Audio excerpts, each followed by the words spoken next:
Mais pourquoi tu commences à rendre les musiciens? Oui, tout ça qui est canaille. Canaille peut se vendre dans le chef de la musique congolaise. Alinga beta libaya na arena. Tout azindi. Mais ce que nana wa tu as sur libaya. Mais c'est le moment maintenant tout solo là. Libaya vous a un souci. Chef mokonzi mo pa mokonzi. Il est temps quand même en 2023 Tomeka ko changer système. Nous avons bloqué quand même musique au Betakasso na pototé. Mais pourquoi pas un jour tu vas dans un artiste senior sur le cinéaste, artiste il y a théâtre, il y a babalé, na ba musicien, na ba tous les artistes. Basangana basala lobbying na bango, baya to vendre place moko. Biso pe ba combattant, ba résistant, ba patriote, to vendre tout ça lobbying na biso. Et que ça a été que babende face na imona na réunion wana. Moi, je peux être aussi mandaté, Natindi Moutoumou va représenter le groupe Nabiso. Il est temps maintenant, temps de Dieu, et temps du Congo. Plus de conflits, tout mécana nous vend Nabiso, Nabiso va Congolais, tous aux solutions. Si on peut trouver la solution, tout signer charte de bonne conduite entre nous les Congolais, tout mécana quoi avancer, tout comme un modèle à Congolais, tout mécana quoi rêver, quoi faire rêver les peuples congolais dans modèle Moussous. On a déjà compris tout ce que lobby marambo tout aux autres na Congo. Babomi ba congolais, ba piller mboka Congo, ba linga ki ba balkaniser Congo, tout nous avons dévoilé. Mais il est temps maintenant à donner aux Congolais une autre vision.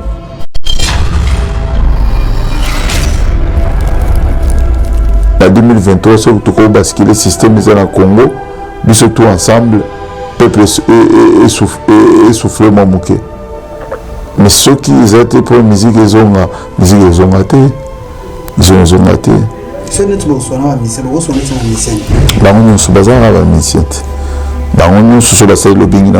présenter.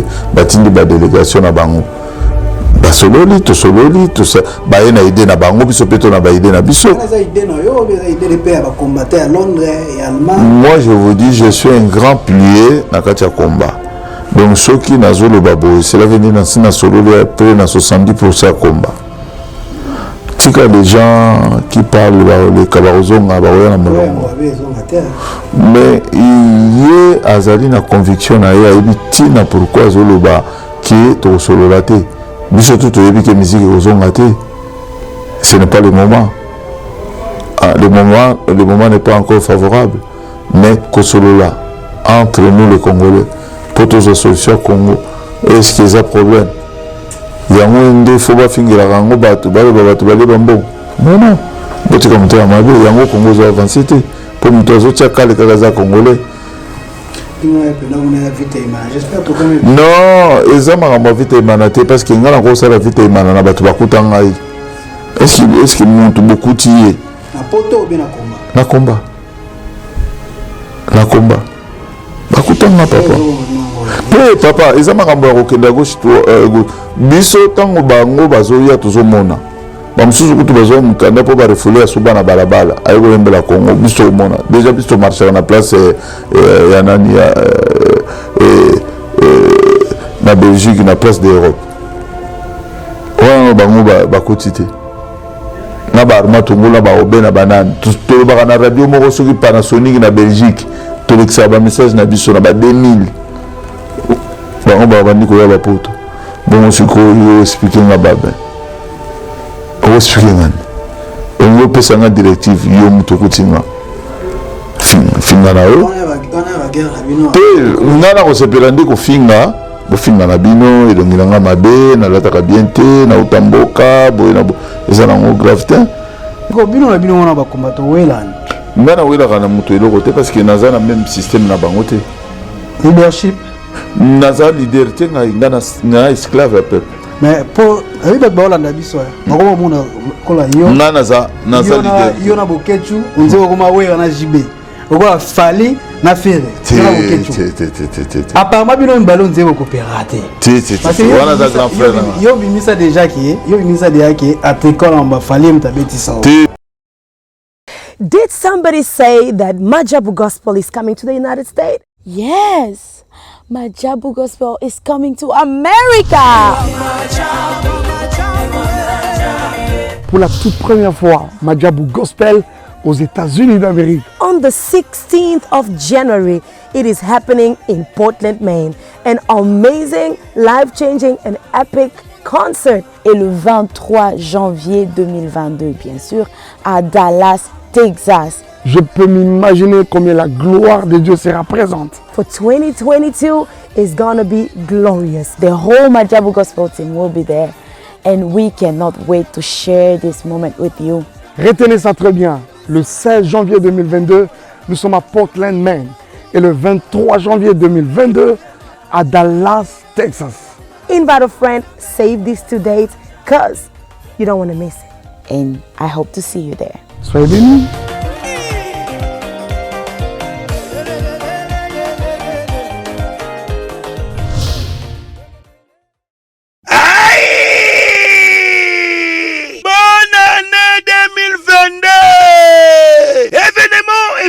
Fête ya bonne année oyo ekoleka kitoko awa chez Djonga 2 organiser mo bange na événement na cadre ya ko fêter nouvel an to bonne année samedi le 1er janvier 2022 ekoyinda mabe awa na mo bange na événement fara tunanga nini bokozwa fara ya solo wenge pusana to vanda na quartier latin fara awa nani aleki nani abetaka makasi nani abinisaka bato Talatina bazali kopengisa bino mokolo ya samedi 1er janvier 2022 awa chez Djonga 2 nganda ntaba oza kolia oza kobina oza kosepela na miziki ya kitoko pe événement oyo okovivre ezala nanu te na 20 € ya pamba okoti pe ovivre événement osepeli bonne année na yo joli kitoko a moins te à partir ya 20h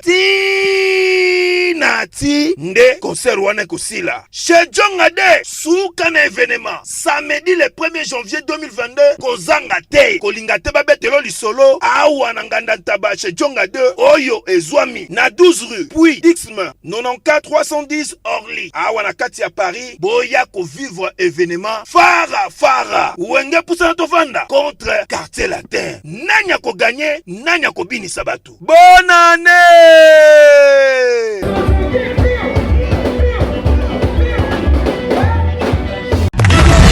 Cosmétologique Dr Guilain le Bourgeois Nzambe ya loposo okomaki na poso lokola ya nyama lokola ya nkewa lokese to pengando Dr Guilain le Bourgeois azozongisa poso na o neti na film.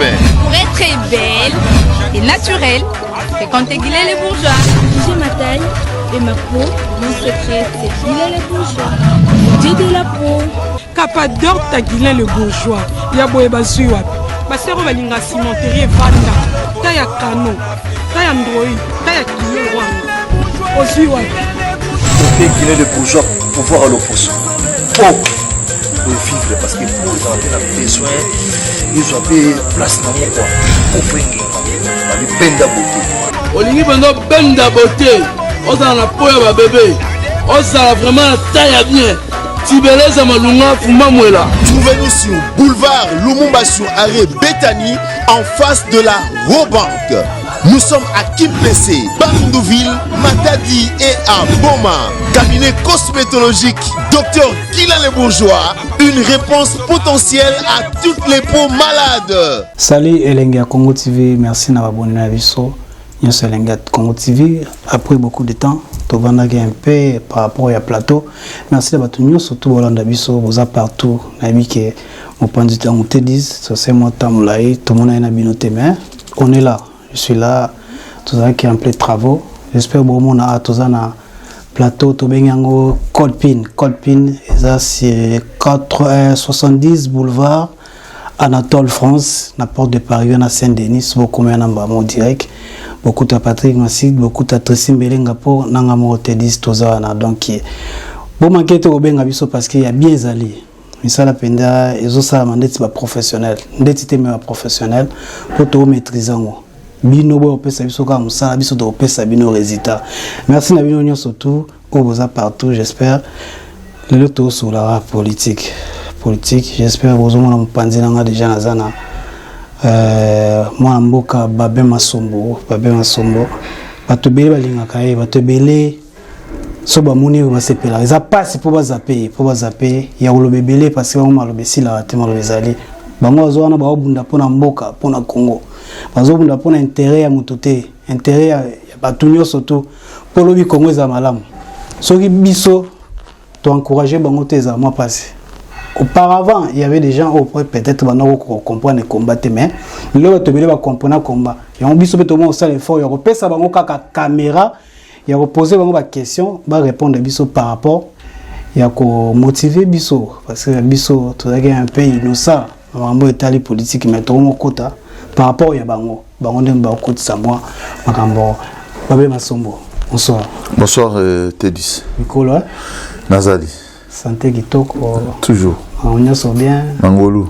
Angolo, toujours en forme. Na habité le lot ensemble sur les ébélés. Sur le lot. Sur les ébélés, c'est dans la bengi au bois. Et puis que mambo sur les ébélés. On peut se sonner nos situations beaucoup zandé. Très bien. Nakati ya situation mboka tozana ba nungu ya mike comme tu le toujours na est eza na bilinga toujours ba massacre tukoleka il y a pas longtemps et puis tout le monde est arrivé à premier génocidaire du monde pour Kagame bon nyoswa neza makambo to revendiquer ngo na kati émission to solango. Pendant tout le temps, na sujet na biso na pesi batu nyonso surtout Francis Mateta na pesi la citation alinga romingi atala go petro na Francis Mateta ya Yohana babe masombo actualité zali actualité za vraiment belé to mo tout tanga komba Paul Kagame to bike bino la bango kuneza mbilinga donc kombo na so tangi wa mlanzi wa beti bino bali na mutu bonga penda oyo kangote Paul Kagame to moni na Kinshasa Tomoena Kinshasa, Félix Tshisekedi na sima, yeli boso. On va interpréter vidéo na nini. Na vidéo na photo na. On va interpréter non, le maître du jeu il est arrivé hein, chez son élève. Ceux qui maître aillé, élève faux en asimat. Moi la bitine de faux en asimat, obi ma maître était faut-il que la place nae. Tout vie, Congolais doivent comprendre que nous sommes dirigés et Félix Tshisekedi a vendu le pays. Mais qu'est-ce que vous voulez que je dise? Tolobaka yango dès le départ, mais un petit pays qu'on peut l'écraser à tout moment dans 30 ou 40 minutes. Mais comme nous avons devant nous les gens faibles, mais qu'est-ce que vous voulez que moi je parle? Et la réalité, elle est là à Congo. Nazana minga kolopate c'est triste mais tous alliés on a récupérer le pouvoir en un jour. Bino boye baka makambo avant par rapport à biso parce que bino boza penda boza la baspion na bino kuna kati. Arrivé à Paul Kagame c'est loyo. C'est lo bino moko. C'est no ba ikobozui ayo sami na Kinshasa. Bah ayeko valider na ye hein, ayeko valider inspection générale à makambo sala na Congo et puis mettre un peu d'ordre parmi abash biloko oyo azoko contrôler il fallait qu'il y ait moko ya na Congo. Mais il y a des choses que là au juste il y a dans quelques années, dans 2 ans peut-être il y aura des élections et on remet contacter bah politique à Congo bah tout oyo a dirigeaka bah officier de renseignement comme officier militaire oyo bazala na contact naye bah kutana naye de face à face bah et bah ko diriger na bango selon l'occupation tout en ezanakati mais le problème c'est que les Congolais toujours debout tout le baki déjà que makamboane ko simbali susute mais to kotala kana 2023 ndenge koleka nungu na ba élection ana ko zala yango nazo senga toujours na peuple to zala ini quoi donc makamboze belé to solola avec le temps to meka ko si ça espionnage ya makamnyo sur renseignement ya makamnyo so oyo ya ko sala na Congo c'est très tôt to pesa bino ba réponse nyos na balamoko monsieur faisait portaka pona Paul Kagame o lelo alinga tonga cité moko na Goma anga tonga pona ba sinistre ya Goma je sais pas l'intérêt na ezani na kati ya tonga cité wana. Non, l'intérêt est exact parce que y intérêt na ezala qui que a se camoufler abana ko tonga déjà ba résidence ya ba expatrié naye bato naye oyo s'infiltrer déjà na Congo derrière catastrophe naturelle esalami na Congo, particulièrement na Goma. Mais comme tous les combattants résistants voyants, tout ce qui voilà qui ont déjà de l'avance, c'est la même politique que l'Israël fait aux Palestiniens. À chaque fois, il y a occuper le terrain, tongi cité moderne, après installer les Israéliens en même temps comme une colonie. Tu comprends? C'est la même chose qu'il va faire. Maintenant, biso comme tu auras déjà éveillé, Nzambe pe apé Sarabiso Boignan bien avant, tout ce de voilà qui non, on n'a pas besoin d'aider à Paul Kagame, Moutounio soit aider Congo, sauf Paul Kagame et Museveni. Mais malgré les autres qui viennent au boy, mais ça Félix Mutaboy, président Mutaboy. Te Félix Aboyite. Biso ba Congolais de Toboy, parce qu'ils ont un katia deal nae, ils ont un katia makanisi nae, na programme au bapesa qui est. C'est nous le peuple maintenant qui refuse infiltration en Dengwana, pénétration en Dengwana. Parce que ce qu'on moni, Moutoumoro Boy, Azobo Mabino, a pillé Mbokanabino, a remercié Bino, a tongeli Bino, Bandaka 30 millions. Mais 30 millions, est-ce que Congolais ont 30 millions? Nous sommes combien à l'extérieur de notre pays? Nous sommes plus de 10 millions de Congolais. Ce que tu le dis, c'est 1 euro, 5 euros, 5 euros, 10 euros. Pensons pas que ça va 5 euros basali. Tu crois que ça même 50 millions de dollars pour tout le monde qu'on a biso. Pourquoi Paul Kagame a aidé biso? On n'a pas besoin. Idée n'a pas surtout mon idée n'a pas focaliser sur quoi? Bazo s'est planté. Yo je comprends que c'est tant bondimi na lobia tant bondimi déjà na beaucoup qu'on a vu sur yalaka soki bolingi bosala likambo il faut botia ntsamba bolona botonga mukonza mboka chef coutumier ou bien mukonza mboka ya osani a otia brikiti kasi ezali symbole tant yé ko Paul Kagame alingi aya ko planter brique na kati ya mboka na biso bondimi occupation. Va revendiquer le lendemain que tu tongues la cabine, tu bondima rabiso déjà. C'est pour cela que nous, les vrais Congolais de sang, bakolo mabele toboyi, tolobi non. Ah, nous zamba na Rwanda na nisirité, bazambe zaka tilelo, babisika pe o pola na Rwanda ezali, ake bomsamboka na ye na mbonga zoyeba na Congo. Mais nous on dit non. Et tout bato nyonso bazolandanga ba Congolais tout baolandanga baza d'accord na maloba nanga to lobi biso nyonso non, on n'a pas besoin de ça. Asi sabiso kaka ndinga zoboma biso mais on a besoin atongela biso ndakote. Tomoni pe na éviter so tolanda Museveni pe apparemment on dirait zokotsa ba troupe na e ya ba soldats na talongo lelo qui ba ki no diriger côté ya Goma na éviter so talongo. Non, na côté non, baza ko renforcer ba troupe na bango za na kati par rapport ya ndenge disposition ya ba Congolais ndenge toujours bongama de l'extérieur comme à l'intérieur parce que balkanisation na Congo tika osala ma jamais. Bongana ndefo oublie. Au moins tant bato balobaka ke au Congo ko divisé. Le Congo ne sera jamais divisé. Oublie. Même la génération na biso kokite mais yabana na biso bakolonga. Parce qu'ils sont formés maintenant. Mon fils il a 4 ans à Mani. Il sait que au Congo on tue les Congolais. Il a 4 ans. Et quand tu lui demandes qui tue les Congolais, il va dire c'est les Rwandais et les Ougandais. Donc cela veut dire na mitu abana na biso basi batikali na eloko wana. Donc cela veut dire bako libérer kamboka wana. Et que vous n'allez jamais occupé. Et puis biso non to kufite to ko libérer kamboka wana.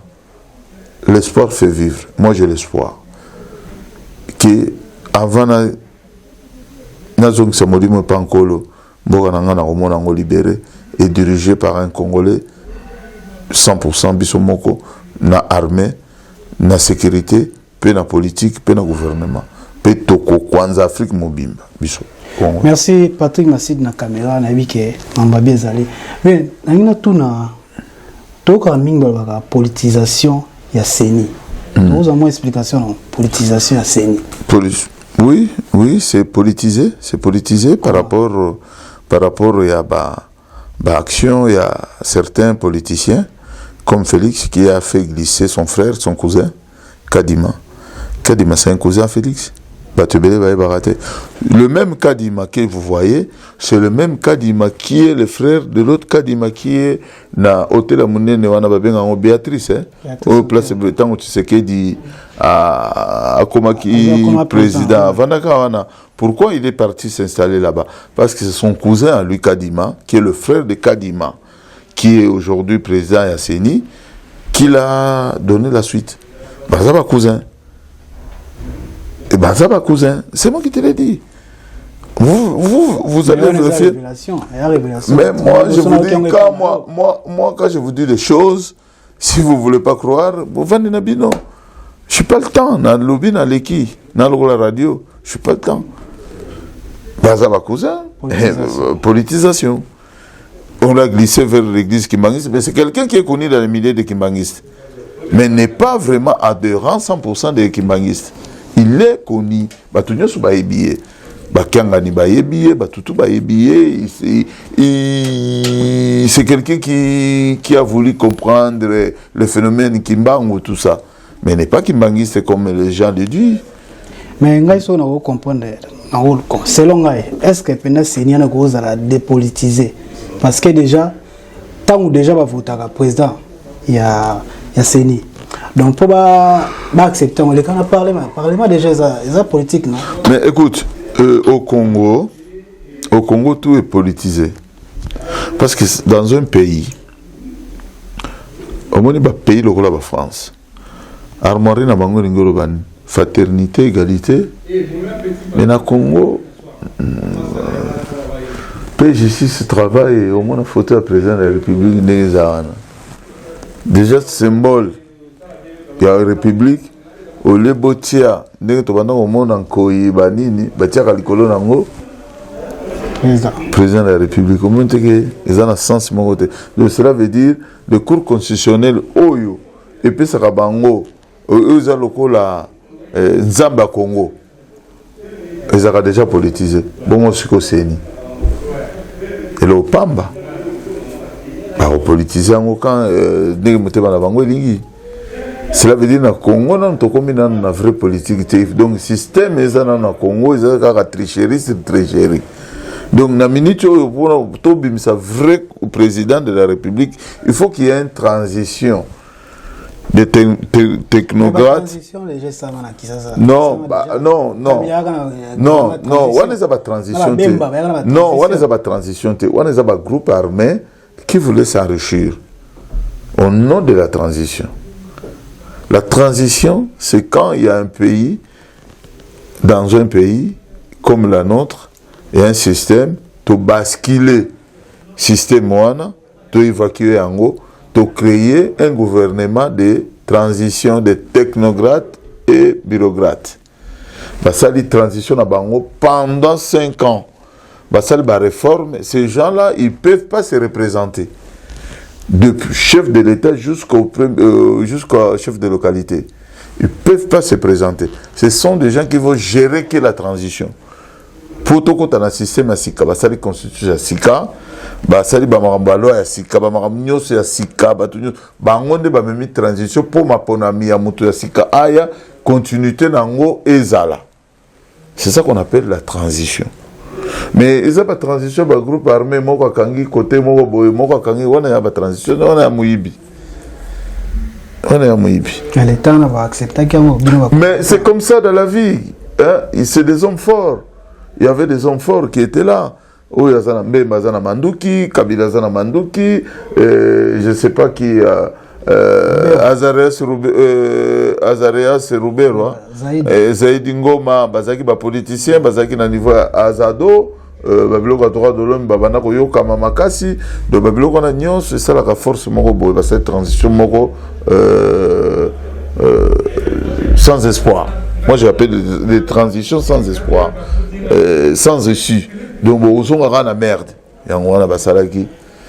Actualité surtout comme na Ambongo, moi c'est né Ambongo, na président, Tshisekedi, président Sénat, président Parlement, na chargé de sécurité na bossa nkombo na comment na bango ko sangana na habité so chargé de sécurité il y a Félix comment s'appelle conseiller de service et conseiller spécial. Ah d'accord, je vois la personne que comment s'appelle encore François Béa. François Béa. Voilà, donc oui. On a qui ensemble, bango nyos bagenda kutana na ambongo na habité so ko signifiant on la non, ils ont juste bazo koluka comment il faut s'en sortir na mer de Créamé parce qu'il y a une merde hein, c'est pour cela nazoko senga na bino ba journaliste bon mais ko solo la bien bon mais personne message AP et AP ya kimia et na 2023 ba congolais ba meka osangana poto meka ko évacuer système ezaliana parce que ba ndé ba sangana ki wana ba kende ko lobela situation ya Congo nezali parce que ça va bavarder so nzamba lingi bisote so to lingi ko sambela nkolote qui me compte avant 2023 et aux ala désordre parce que dans le bac déjà dans l'émission va confrère na que Zambala qui que dans 2023 c'est la merde. Il y a un catholique. Mais il faut pas solo là. Les ali institution moko za ko vendre sama solo ya mboka catholique session soana musulman catholique tout ça il faut pas sangana. Ba ko est-ce que décision parce que le président déjà accepté président Seni. Non, le problème c'est pas ça, c'est pas Seni. C'est pas Seni. Le problème c'est nous les Congolais d'abord. Seni c'est des individus. Les personnes graves à tout moment on peut les changer, à tout moment on peut faire quelque chose du bien pour l'amour du pays, pour l'intérêt national. Batu ngana yo tuza ba passager to le kalobi donc batala ka babiloko ba komba batu anate donc moi je préfère que nenge ba concession religieuse azokutana na ba politiciens Congo mais ba meka retrouver solution pour na peuple congolais de souffrir parce que les gens souffrent énormément. Ah ouais, merci vraiment Benetou Loma na Paris, merci pour ce ali tout na que question na vu que soit en mais un chanteur il y a une polémique était il y a une polémique mais na chanteur faut qu'on a tout non mais na ozongela na bombe on a suka na non solo la tomoni ndeko na biso Willy Bakonga o azali condamné 3 ans de prison lelo azali banda état de droit makambo lelo tokolo ba tubakongo pesa bino raison bien qu'on lelo état de droit azali banda asali kaka 6 mois de prison o bakengaki na ngambo ya Brazzaville na lettre mbongo akimi pena gratuité enseignement bomio mais lelo azali banda bato bela benga tokongo pesa ba combattant raison tokongo pesa ba bela raison tokongo pesa ba bokecho raison to so bani passé dans le bac en émission on dit que c'est un système il y a un état de droit mais il n'y a pas état de droit au Congo bakanga bato po ba sambisi bango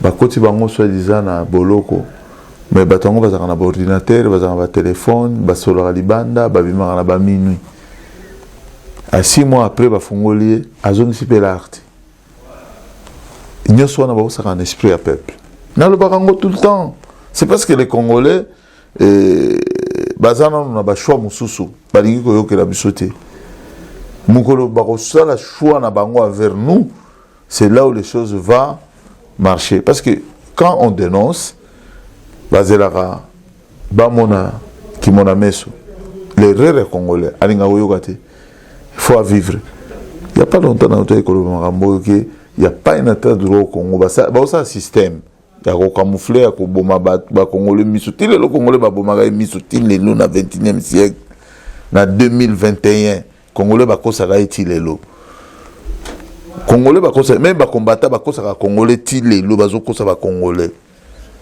vous comprenez même biso ba combattant to kosa ga ba congolais beaucoup ça va congolais oh mais na biso parce que na mususu ba combattant mususu ba lobanga au moins pe bambi mutu photo ba lobi menzala ngolukuta ba te belé bandimi na bango ba kosibino po intérêt na esengi ke na tumbaka mutu na nko kanenge po kosela ki boketu na émission ya Nolitabo na sali pe pelisi moto lelo na ndenge ah ouais maman wango yo mamni ya ko ba combattant mususu ba kosaka bato yango lobaki pa Noli kuna lelo siko wa ya mbopa siliki mamni na lobaki pa Nolitabo oyebi mambo lobaki na lobelo na lobelo na lobelo que tu peux répondre nga na lobi elokote yango que tu répondre mais na lobi elokote na lobelo lobaki lobasi ko lipa olobi boye ezala ba combattant mususu bakomisi nini lokola cop la Noli atunio Nolitabo atunio wana zo aviser na boketu nga tanga komba batu te parce que non nga na tanga komba na été na lobby mais ebi omoni combat to ya pona ko défendre l'intérêt général de la République. Si au moment mutu a commis ko s'enrichir derrière la souffrance du peuple et n'est plus crédible. Yangwana non, on attend que combat mutu te. Ça peut être moi, ça peut non, na lobby, moi je ne cite personne. Moi je suis une personne na intérêt à Congo. Jamais n'attends nazara déjà na bora batute, nazara na ami politicien te, na courtois ba politicien te, na courtois ba tambongo à Congo te. Pour nga déjà ngamo na mbona nit na l'équipe ngonyonso. Dona ranata o ke no luga mutute. Pour nyoso bango nga na luga pa na bango ngamo na la kanango déjà. OK. Je n'ai même pas le temps d'aller les chercher. Nyoso oyo bango o tout ba Congolais bazanango ngala nango. Ba combattant non. Ba riche ba Congolais o ba combattant na ba musicien na ba nani ba kenda oluka. Mais ngana za nango. Na sa nango na bomba kate. Siko bino na bino wana ba combattant welani. Ngana wela kana muto eloko te parce que naza na même système na bango te. Leadership naza leader te ngana na esclave à peuple. Mais pour riba ba Hollande biso ngoma mona kola yo ngana za leader yo na boketu onze koma wera na jibe okola fali na fere na boketu apparemment bino mbalo nze coopérater parce que wana za grand frère yo bimisa déjà ki atrikola mba fali mtabeti sawa te ngana biloba ya eke loba kuna ke yo za corrompu non,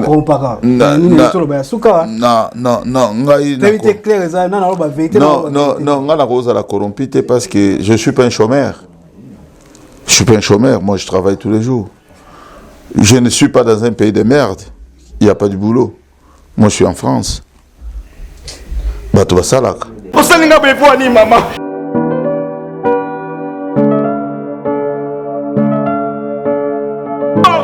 Fo na ngai natinda mbongo mama tokela ngandako ukangela ngaba photo na ba vidéo na komi na 3e niveau 4e niveau mama tala ndako les deux même pas étondi maman les deux antennes ça on va ndika muyoto silika yango wana ndako ndika ke sila na yango ndako nde sila kara mais faut il ngate monta kima na mbongo eza makango yo ngai na linga mbongo nyoso nga na tinda poto ngela ngandako yo kangela ngaba photo na voisin ko sanganda komi na 3e niveau mama to kabwani Linda, na biso solution ezali na matrave. Nga na pesa confiance aka na matrave. Na suka na matrave. Bango nde batongeli yo ndako. Bango nde batongeli nga ndako kitoko, bango so kitoko. Bango nde basiliselo ndako nga na moni wana. Bapesa nga ka formula. Ya solo. Bapesa nga ka formula. Tokota na matrave.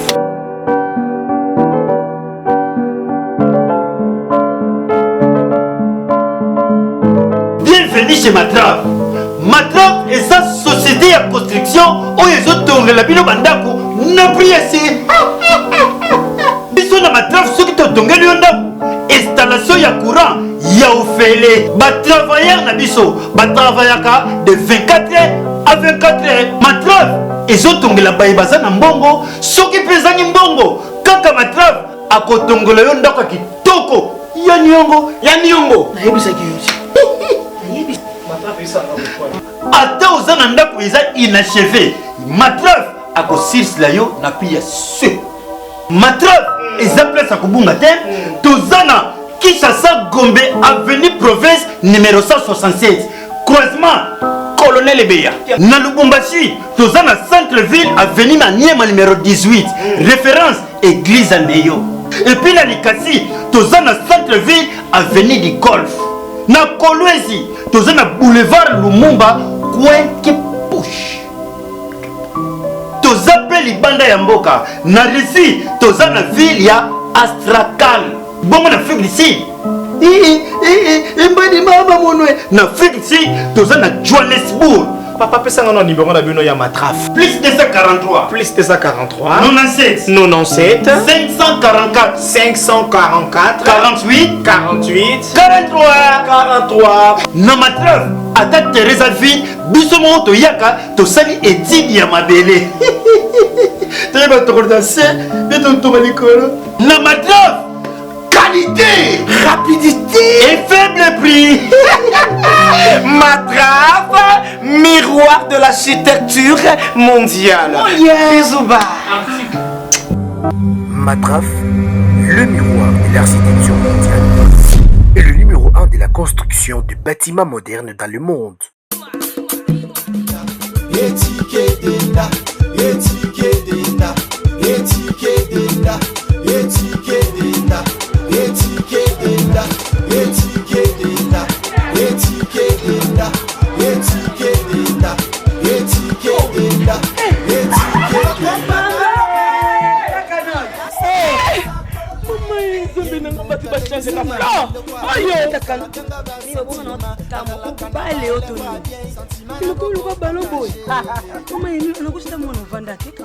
na telema na toza awa tai toza awa tai ya maman Nicole Malonga donc aza partout dans le monde. Toza tai ile makambi maman Nicole Malonga telemi wana ni malata sula milaite anabuwaka na ngatai maman Nicole Malonga makubia na kama kilo mkusi sa complexe una solinga mezi nyoso linga solinga ekokayo kota papa nebiso Yasika Eye. Avec la nouvelle formule de la pommade Toza Awatai, une pommade à 100% satisfaction, une pommade à base de plantes naturelles, est là pour vous satisfaire bien sûr le femme, est là pour vous mettre en valeur, pour vos agrandissements de fesses, seins, mollets et hanches. La pommade Toza Awatai est là pour vous satisfaire. Et les hommes, on ne vous a pas bien sûr oublié, la pommade Toza Awa est là pour vos agrandissements et allongements de pénis. Nous sommes sur www.tozaawatai.com et le numéro des contacts 06 05 50 23 18 06 05 50 23 18. Soyez les bienvenus. C'est quoi par rapport à dire à Bokecho? Non, c'est un grand frère. Oui, à Lobby, n'a qu'à répondre. C'est mon frère depuis longtemps. Moi, je connais Bokecho depuis 88. Donc, moi, je connais la famille de Bokecho. Moi, je vis les enfants de Bokecho naître, chance à la vie. N'a aucun hôtel à n'a la Kimoero, n'a pas côté à Zanikishasa. N'a aucun Ekshasa. A Benginga, l'Ekinanga Babé, chasse à la vie à Botami. N'a qu'à super le bon approche, n'a tiqué des Bazaïr. Oh mais na yeb sauti na kenaka nga Bokecho ayebiki petit frère na ye na tambolaka na ndeko na ye Seneko Botuli na kenaka tous les jours et pas Bokecho. Moi je suis pas droit quand c'était Bokecho, je ne peux pas le faire, c'est impossible. Ba Masatu ba Ruinanga ba papi Malibu ba papi Picard non ça on pas non lui non na loba na yebi makam na loba ngana mwana na oti na famille éducation. Moi je suis de l'Est du Maniema. Nous savons la valeur des gens, on connaît la Bomoto, on a kofinga mutute. Nous avons du respect, nous sommes très musulmans. Non, na traita mutute, na traita mutute, na tanga kombo ya mutute, na tanga kombo ya mutute. Na par rapport à nous, le bagage doit comprendre que ça Bokecho. Il faut que vous ayez la mutute tanga kombo. Ma tanga bato ba kombo te. Comment na ko kende ko finga grand frère? Na ko finga été, c'est impossible. Et puis ça na éducation na ngate. Et en sens té bino ndo bozo créer ka ba polémique. C'est boza bino belé, bino nyoso bino so tuni o ya répondre. So tuni. Bino na bino. Boka na bino té. moi je suis ami de tout le monde. Ah oui, non, bien sangisa bo. Na oka ki bolani na émission kuno biki no fo bo sangisa na papa na biso Gigera. Na moi émission bo legage panoli bo biki no fo bo sangana, bo sangisa ba tout bo sangisa ba musicien. Est-ce que bino monde bo kana terre, est-ce que bino mona bo Écoute, ça c'est notre choix. J'explique encore. Okay. Il est temps de se réunir, ce n'est pas un temps de conflit. À un certain moment, Bobundi, vous ne trouvez pas la solution, il faut se détacher, mettre solution pour l'amour et amboka pour les Congolais.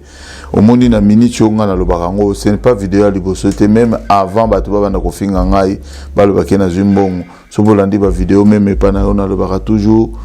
Il est temps maintenant du temps de Dieu et temps du Congo. Plus de conflits.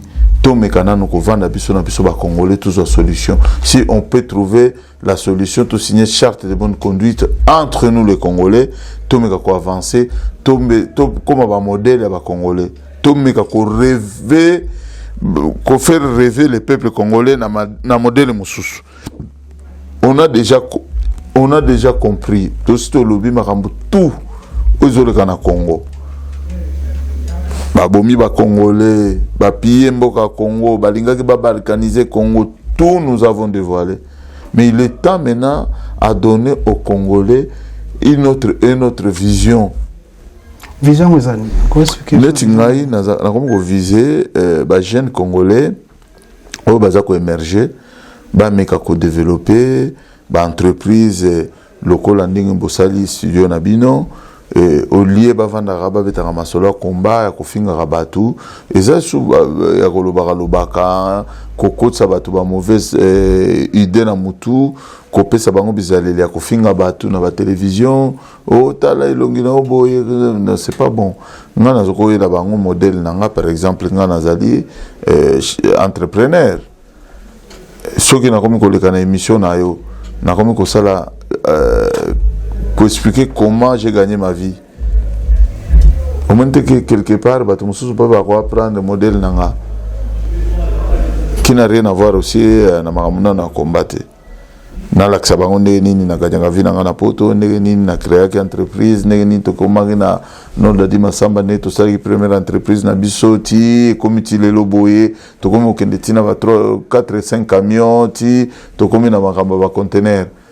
Si le lot tokomi pe na moi fortune tokomi pe na moi eloko moko boye toko tonga pe moi immeuble na biso na kin pourquoi pas na comme modèle na bango et sa vision il faut donner des rêves aux Congolais. On ne peut pas donner des rêves d'aller insulter des gens, piller des gens, taper des gens, ça n'a pas sens.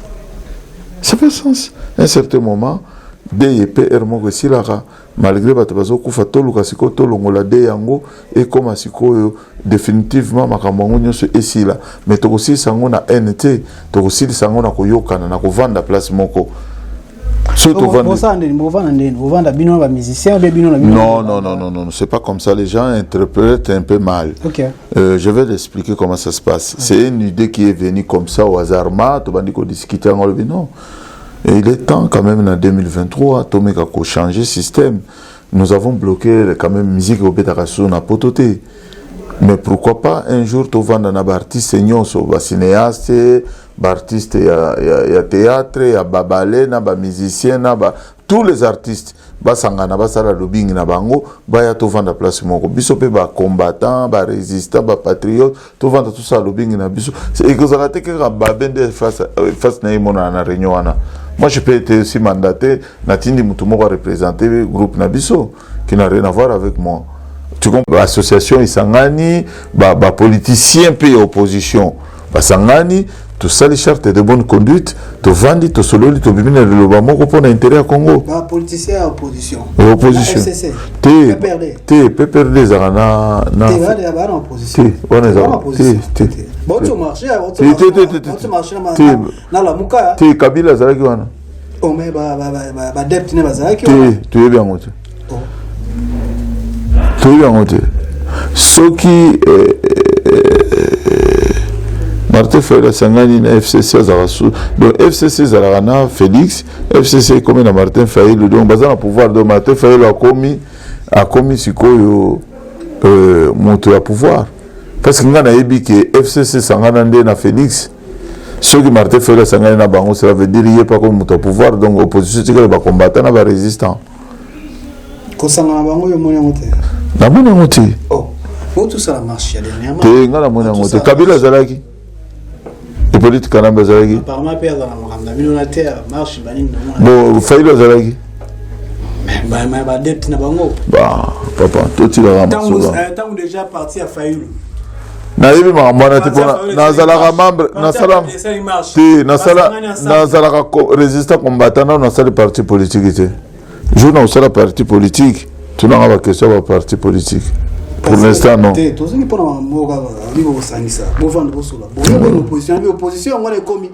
baopposa bazali baopposa poto bazali toboyi nano bato akini tokobengisa bango na nsima tokotrie mpe na kati wana opposition musique ozonga sikoyo te mais kodialogue ça veut pas dire que musique ezongi tozosolola na baartiste po tomeka komaintenir cap na 2023 soki tokobascule système eza na Congo biso tout ensemble peuple essouffle mwa moke mais soki eza te mpo musique ezonga te ezonga te bango nyonso bazalaka bamisien te bango nyonso so basali lobingi na bango base présente batindi badélégation na bango basololi tosololi baye na ide na bango biso mpe to na baide na biso. Moi je vous dis je suis un grand plié na kati ya combat donc soki nazoloba boye cela veut dire na sololi après na 70% ya combat. Tika les gens qui parlent les kabarozonga baroya na molongo mais ye azali na conviction na ye ayebi tina pourquoi azoloba ki tokosolola te biso tout oyebi ke musique ekozonga te ce n'est pas le moment le moment n'est pas encore favorable mais kosolola entre nous les Congolais pour tous les solutions Congo est-ce qu'il y a un problème yango nde fo bafingelaka yango bato baloba bato balie mbongo mais non botika motema mabe yango Congo ezo avance te mpo moto azotia kale kaka eza congolais non eza makambo ya vita emana te parce que ngai nakosala vita emana na bato bakuta ngai est-ce que moto bokuti ye na komba bakutanga papa pe papa eza makambo ya kokende ya gauche biso ntango bango bazoya tozomona bamosusu kutu bazwa mikanda mpo barefule ya suba na balabala aye koyembela Congo biso omona déjà biso tomarchaka na place ya nani na Belgique na place d'Europe wana bango bakoti te na baarma tongula baobe na banani tolobaka na radio moko soki Panasonic na Belgique tolekisa bamessage na biso na ba 2000 bango babandi koya bapoto bongo sikoyo explique nga babe o explique ngani ongo pesa nga directive yo muto kutinga finga na yo te ngana kosepela nde kofinga bofinga na bino elongela nga mabe nalataka bien te na utamboka boye na eza nango grave te nani abotami na mboka te biso tobotami na mboka Congo bofinga na bino mais l'histoire nous jugerons boyebi ba famille boyebi ba parler boyebi ne to bana ko vivre na kini na komba on peut apparemment zo za batele ya CPR notaire mais ndeni ba CPR na ngana ndeni to ba CPR notaire bino ba ko CPR na ngate parce que na za na réalité oyo bango bazana ngote oyo CPLité na idée oyo ba kongolais tout ba CPL omoni idée majorité ba congolais ba CPL ba congolais ba sangana nanu to tika na rando tout sur le Congo c'est d'abord Congo. Siko ba dire non siko ba mo nzezo za pomba na komba nzezo ne mutu leader pomba makasi. Mais naza pomba te.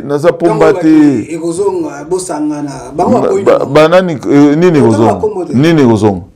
Musique. Ba te ngana lobi te mi. Ko sangana ezali konsolola makambo mboka na biso tota la vision.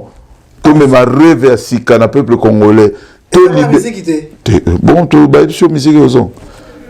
C'est qu'en fait. Toujours solo là. Toujours depuis tout solo là qui pas noli tambu. Tout le baki que musique ezongi tolobaki tozosangana bakongolais biso nyonso tosolola mpona intérêt général ya mboka tobima na liloba moko tosala charte de bonne conduite pour na 2023 cette fois-ci. Mais charte de bonne conduite on a nataki na émission lobaki ezosala moko mpona musicien baza liloba moko bango nyonso po bando beta te nalobaki bongo te ozolinga nde kodevie et puis bolingi makambo ya musique trop makambo ya bato bakokufa polobaka yango te ka musique bato baolala nzala ka musique tato banda émission na bandaki yo nango te na yebisio siko nga na yebisio likambo moko kanga data lelo Eric Masidi azali awa Patrick Masidi azali awa ozo comprendre que son âme repose un peu Eric Masidi parce que c'est un ami qui est mort en Belgique oyebi que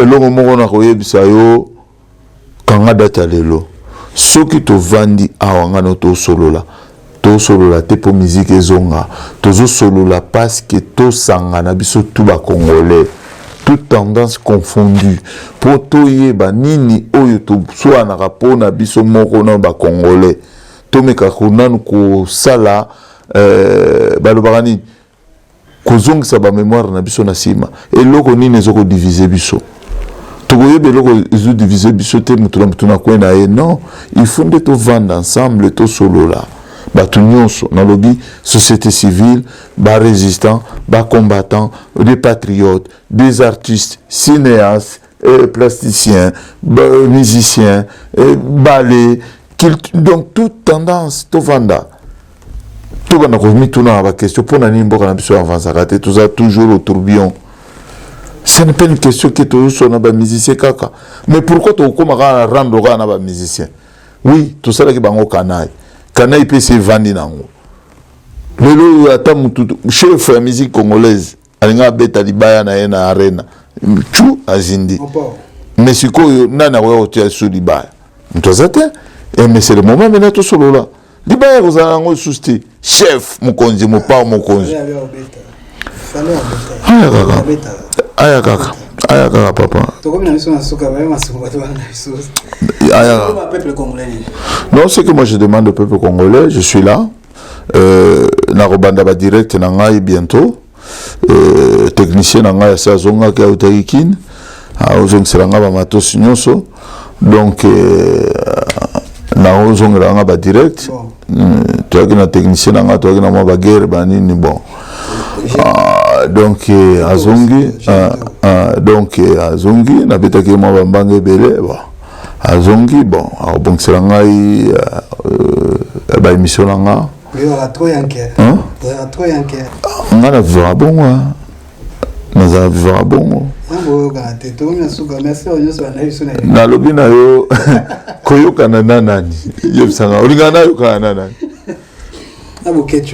mais c'est mon grand frère. Mais je vous dis, c'est mon grand frère. Oui, combien de fois on a allé en Andaounaï?